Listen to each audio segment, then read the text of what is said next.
नमस्कार, राष्ट्रबोध से मैं पवन केसवानी। आपने लचित बोरफुकन का नाम सुना है? मैंने भी कुछ समय पहले तक नहीं सुना था।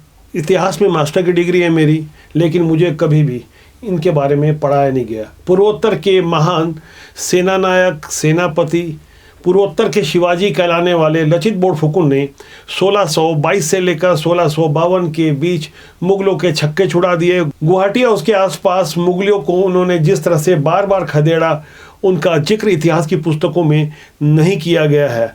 आज यही कारण है कि एनसीईआरटी की 12वीं क्लास की पॉलिटिकल साइंस की पुस्तक से कुछ अहम बदलाव किए गए हैं। इसे लेकर देश में तरह तरह के राजनीतिक नजरिए प्रस्तुत किए जा रहे हैं। आज हमें यह समझना होगा कि क्या कारण था कि 12वीं क्लास के बच्चे जो आने वाले दिनों में भारत के नए वोटर बनने वाले या उनमें से बहुत सारे वोटर बन चुके होंगे, उन्हें जो नई बातें पढ़ाई जा रही है वह जानना समझना उनके लिए और नए भारत के लिए क्यों बहुत जरूरी है। एनसीईआरटी की 12वीं क्लास की पॉलिटिकल साइंस में से गोडसे को ब्राह्मण बताने वाला चैप्टर हटाया गया है और इसी चैप्टर में आगे जहां लिखा था कि वह एक हिंदू अखबार का संपादक था, ये बातें भी हटा दी गई है। और जो बातें जोड़ी गई है वह यह है कि 30 जनवरी 1948 को एक युवक ने प्रार्थना के समय जाते हुए महात्मा गांधी पर गोली मारी और बाद में उसने आत्मसमर्पण कर दिया। यहाँ हमें समझना होगा कि कुछ बातें हटाई गई और कुछ बातें जोड़ी गई, लेकिन अब भी बहुत सारे ऐसे विषय हैं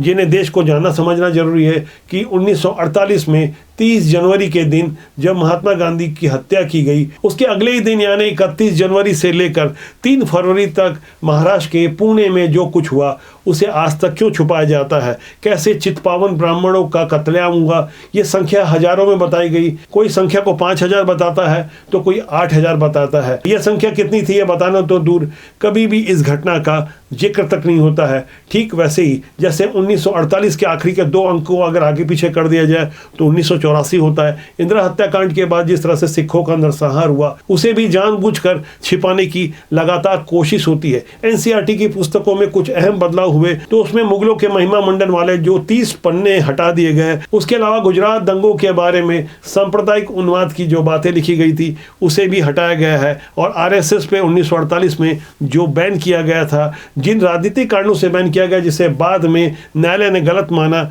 उस चैप्टर को फिलहाल एनसीईआरटी की पुस्तक में आरएसएस को बैन वाली बातें भी हटा दी गई है। ऐसे कई अहम बदलाव किए गए हैं। वैसे इन बदलाव की सही जानकारी 1 अप्रैल को जो स्टूडेंट स्कूल गए तब उन्होंने अपना सिलेबस देखा, तब जाकर पता चला कि देश कहाँ जा रहा है। जिस वक्त इन बदलाव को लेकर कथित धर्मनिरपेक्ष नेताओं के बयान आ रहे थे, लेकिन जल्दी उन नेताओं के स्वर धीमे पड़ गए, क्योंकि जिस वक्त ये बयानबाजी हो रही थी तभी सुप्रीम कोर्ट से एक अहम फैसला आया। सीजेआई डीवाई चंद्रचूड़ की अध्यक्षता वाली बेंच ने एक अहम फैसला दिया। 14 विपक्षी दलों को वहां मुंह की खानी पड़ी और बताया गया कि राजनेताओं के लिए अलग गाइडलाइन नहीं हो सकती। दरअसल सुप्रीम कोर्ट ने सीबीआई और ईडी जैसी केंद्रीय संस्थाओं के मनमाना इस्तेमाल का आरोप लगाने वाली 14 विपक्षी दलों की याचिका को सुनवाई करने तक से इनकार कर दिया, जबकि विपक्षी दलों की तरफ से जाने माने सीनियर एडवोकेट कांग्रेस के नेता अभिषेक मनु सिंघवी ने कहा था कि ईडी ने 121 नेताओं की जांच की, जिसमें 95% विपक्षी दलों के हैं। वहीं सीबीआई ने 124 नेताओं की जांच की,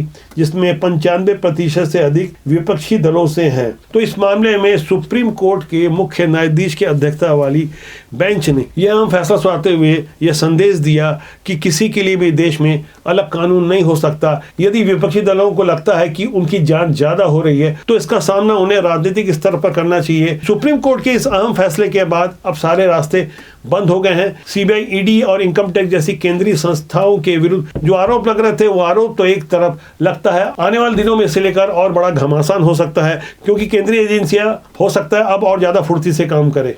जिन 2 घटनाओं और बदलाव की मैं चर्चा कर रहा था उसका असर आने वाले दिनों में जाहिर तौर पर देश की दशा और दिशा पर पड़ेगा।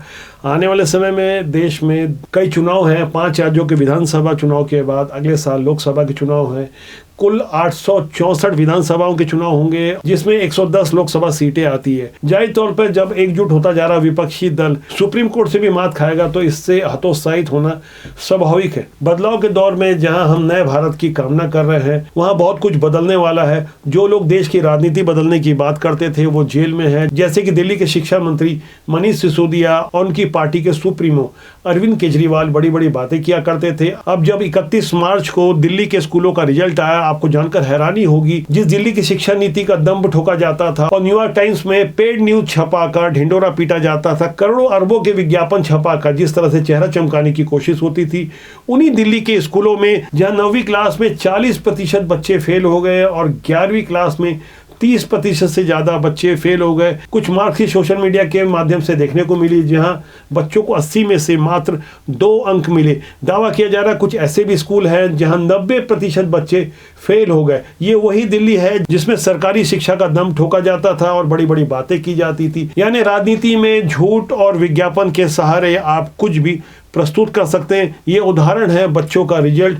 बड़ी ही दुख की बात है कि भारत के भविष्य को यूं दांव पर लगाकर झूठी घोषणा करने वाले ये राजनेता भला देश और समाज को क्या दे सकते हैं। आपको पहचानना होगा, समझना होगा कि बदलाव के दौर में हमें राजनीति की ऐसी बदसूरत तस्वीर को त्याग करना होगा। खासकर ऐसे लोग जो हमारे आराध्यों को गाली देते हैं, भारत के भविष्य का खिलवाड़ करते हैं। अपने पिछले विश्लेषण में मैंने यूपी के एक नेता स्वामी प्रसाद मौर्य का वो उदाहरण दिखाया था, जिस तरह से उन्होंने समाजवादी पार्टी के अपने सुप्रीमो अखिलेश यादव की मौजूदगी में भगवान राम के लिए जो बेहद अपमानजनक व्यवहार अपनाया था, उसकी अब तीखी प्रतिक्रिया आने लगी तो स्वामी प्रसाद मौर्य माफी मांगने लगे। वो कहते नजर आए कि मैंने तो ऐसा कहा ही नहीं था। आप एक बार फिर ध्यान से राजनीति का वो कुरूप चेहरा देखिए कि हमारे देश में नेता और राजनीति कितने रसातल पर जा रही है, किस तरह से हमारे आराध्यों का मजाक उड़ाया जा रहा है।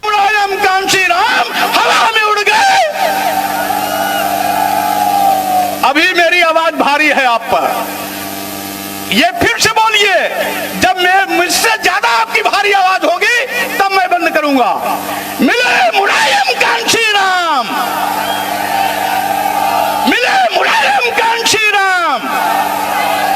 वक्त जरूरत इस बात की है कि ऐसी नीच प्रवृत्ति की राजनीति करने वाले लोगों को आप पहचानें और उनका खुलकर बहिष्कार करें। आज जाते जाते एक संदेश यह है, अपना वो नहीं जो तस्वीरों में साथ खड़ा है, अपना वो है जो आपके साथ तकलीफों में साथ खड़ा है। आज के लिए इतना ही। नमस्कार।